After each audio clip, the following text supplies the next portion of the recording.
Hello, all you wonderful people out there. Welcome back to part 6 of my box 2 of my 45 RPM records collections. I wanted to start this part off with a correction from part 4. I got myself really tongue-tied talking about this 45 right here, Blue Cheer Summertime Blues.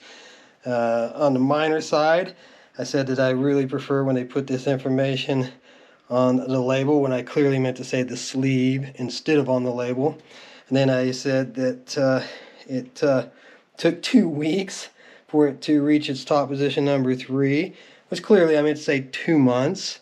I'm not big on editing. I'm keeping it real here, and I just wanted to correct the facts. After going back and rewatching those videos, I realized I had misspoken.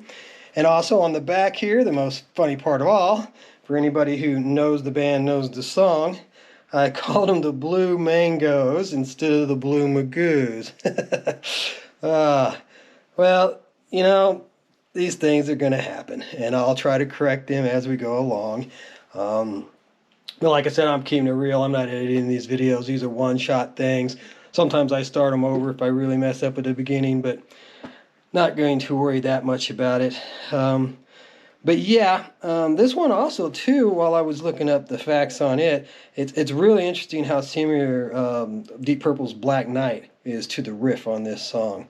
So, but anyways, moving on with what I had originally intended to start this episode with, and that is a nice looking copy of The Stroll by the Diamonds.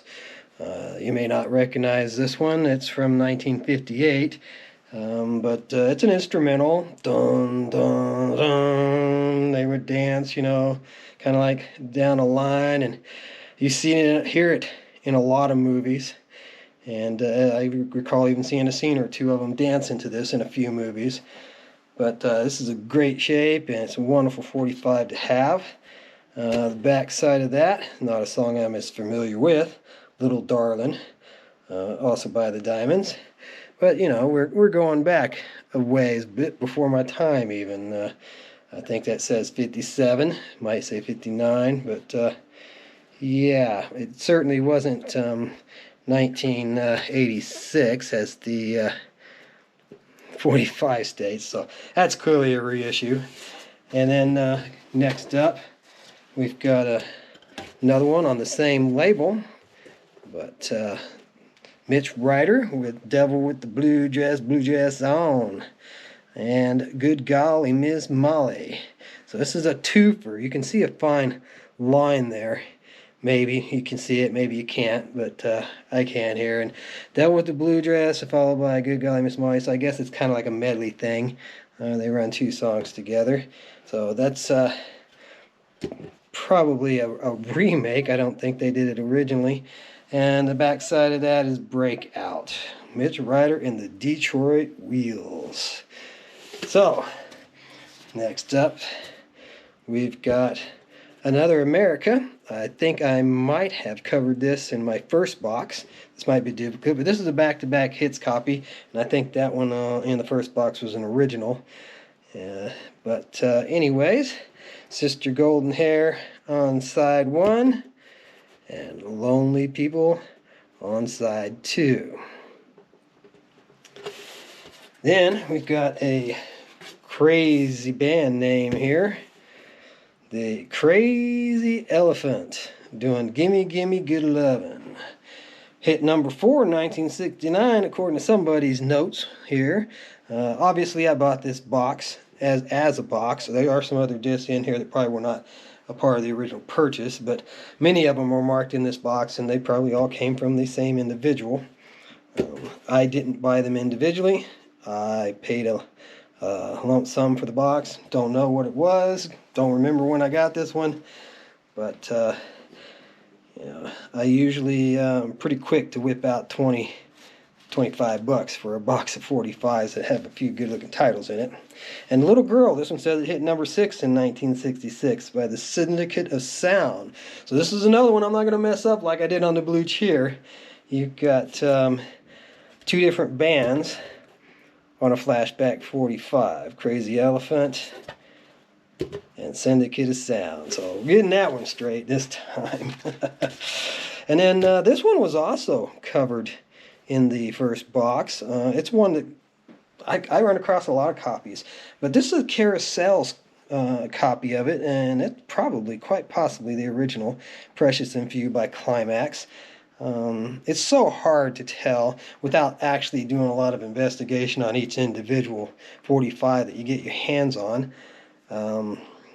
Because, like I said, they're issued over and over and over again. They come out originally, they get another printing if they get real popular. Sometimes the rights move to a different company, so they reissue it. Comes out in a movie soundtrack, popularity peaks. There's even songs that have reached the top 10 more than once over the years. And this one has an interesting, different B-side, Park Preserve, which is not the same B-side that was on the copy that I presented in my box 1 to you guys. So, moving on, we've got American Breed doing Bend Me, Shape Me, Any Way You Want Me. Hit number 5 in 1967, December 1967. And the B-side to that one is Step Out of Your Mind. Sounds like a real psychedelic kind of title. Reached number 7, so maybe this would be one that we might recognize too if we threw it on the old turntable. But I know Bend Me, Shape Me. I don't recognize Step Out of Your Mind. Here's clearly a reissue because it's the Atlantic Oldies series. Boy, there I am getting tongue-tied again. And wanted to try and show you that sleeve a little better because sometimes I get a little quick on them. When they're different, I notice it and I think about, oh, I need to show them that. But yeah, an oldies series, that's definitely a reissue, especially since it came out in 1956, according to the notes here. But Laverne Baker doing Jim Dandy. And if that's the same Go Jim Dandy Go that I remember Ozark, was it Ozark Mountain Daredevils or Little Feat? One of the two did that song and made quite a hit of it.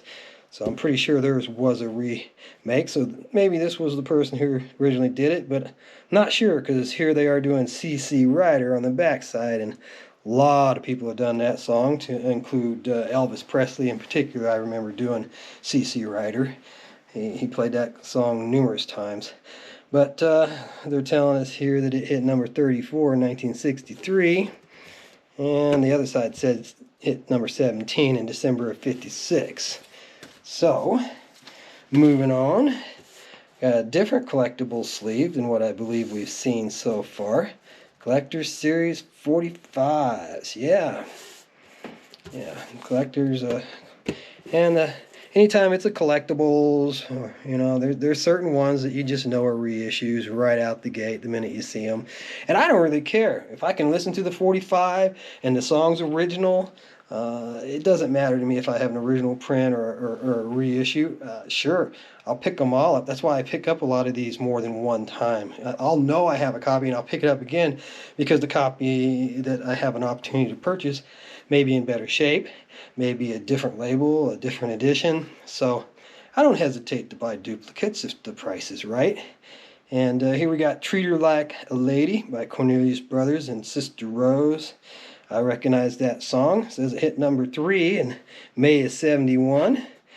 And on the B side of that, which is interesting because it is clearly marked B and the other one was clearly marked A, they're saying this song hit number 2. So you would think that they would have selected it as the A side rather than the B. But too late to turn back now. I know both of those songs. I couldn't have told you Cornelius Brothers and Sister Rose did them because I'm not familiar with that band, but there are so many great songs that we heard on the radio growing up and that you know well that you don't know the band unless you got into the band enough to buy their albums and follow the band.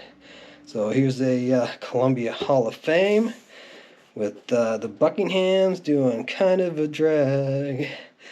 And that's a really good song. I like that song. You know, I love the 70s pop. Definitely do. And the B-side of that, being a Hall of Fame, quite possibly a song you may recognize as well, Back in Love Again, May of 1968.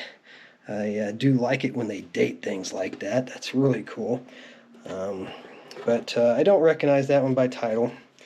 And back to kind of a drag here. It says April of '69. So, but hit number 1 in January of '67. I wonder how that goes, because it says April '69 here, and whoever noted that note on there says that it hit number 1 in January '67. So that would be one that I might just have to go look up and see when it actually come out and what chart position it actually hit. So we're up over our 2 minutes, so that's the end of episode 5.